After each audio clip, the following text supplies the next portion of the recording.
হঠাৎ করে স্যার বলল, তোমাকে চিটাগাং যেতে হবে, জরুরি কাজ আছে। কি আর করার, এমনি অফিস থেকে বেরিয়ে পড়লাম ব্যাগ টেক নিয়ে।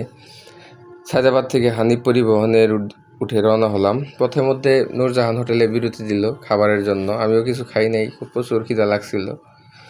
নেমে হাত মুখ ধুয়ে ফ্রেশ ট্রেশ হওয়ার জন্য গেলাম। ফ্রেশ ট্রেশ হয়ে টেবিলে বসলাম এবং ওয়েটারকে বললাম, তোমাদের হোটেল কী কী খাবার আছে বলো। তারা বলল বিভিন্ন খাবারের কথা। আমি বললাম, খিচুড়ি দাও, তোমাদের খিচুড়ির কথা শুনেছি অনেক ভালো। তো খিচুড়ি দিল, সাথে একটু ঝোল টোল দিল, শশা লেবু টেবু দিল। তো খাওয়া শুরু করলাম। আমি শশা খাই না, আমি এমনি শুকনা মানুষ, শশা খাই আর শুকনো হওয়ার কোনো ইচ্ছা আমার নাই। তো বেশি করে ঝোল নিয়ে আমি খাওয়া শুরু করলাম। তো ঝোলটা ভালোই ছিল, কিন্তু খিচুড়ির থেকে একটা স্মেল আসতেছিল যেটা ভাল লাগে নাই, মোটামুটি আর কি। তো আমি চাইছিলাম যে আমার একটা মুরগির লেগ পিস, কিন্তু দিল না, দিল বুকের মাংস। কি আর করার, ওটা দিয়ে খাইতেছি, লেবু চিপতেছি, খাইতেছি। কিন্তু প্রচুর পরিমাণে তেজপাতা, তারপরে লং, এলাচি এসব বাজতেছিল। তেজপাতার জন্য একটু বিরক্তি হইলাম যে তারা তাদের তেজপাতা পরে তাদের নাকি কালো বউ হয়। কি আর করার, বিয়ে তো করেই ফেলছি, এখন তেজপাতা আসলেও কি না আসলেও কি, ফালাই দিয়ে খাওয়া শুরু করলাম। তো খাইতেছি কিন্তু পেঁয়াজের জন্য বলছিলাম তাদেরকে খাওয়া শুরুতে, কিন্তু খাওয়া প্রায় শেষের দিকে তখন আমাকে পেঁয়াজ এনে দিল।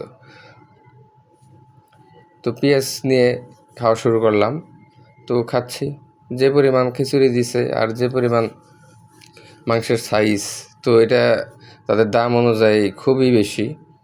কি আর করার, খেতে হবে, খাচ্ছি। আমার মতো সবাই, আমজনতা, তারাও খাচ্ছে, কিন্তু দাম তো অত্যাধিক নাগালের বাইরে। আমার মতে এই খিচুড়ি এবং যে মুরগির মাংস দিছে, এটা দাম সর্বোচ্চ 160 থেকে 180 টাকা, কিন্তু তারা রাখছে 280 টাকা। তো এই দিকটা খুবই একটা দুঃখজনক বিষয়। আর সম্ভবত এটা 400 থেকে 500 গ্রাম ওজনের একটা মুরগিরে 4 পিস করে ভাগ করে খিচুড়ি টিচুড়ি দিয়ে রান্না করছে, 1 কাপ মাত্র ভাত, খিচুড়ি। তো এই হলো পরিস্থিতি। তো যারা বিভিন্ন মনিটরিংয়ে আছেন তারা বিষয়গুলো দেখবেন। খাবারের তুলনায় দামটা একটু বেশি হয়ে যায়, কিন্তু খাবারের স্বাদ তুলনা খুব একটা যে বলবো খুব ভালো তাও না, আবার খুব খারাপ তাও না, মোটামুটি ছিল। তো খাওয়ার মতো। তো চেটেপুটে খাওয়া শেষ করলাম। আমি আরও হাড্ডি খেতে পছন্দ করি, একটু হাড় ছিল, একটু হাড্ডু চাবাই খাওয়া দাওয়া করলাম। খাওয়া দাওয়া শেষ করে এখান থেকে আর কি করার, চলে যেতে হবে চিটাগাংয়ের উদ্দেশ্যে।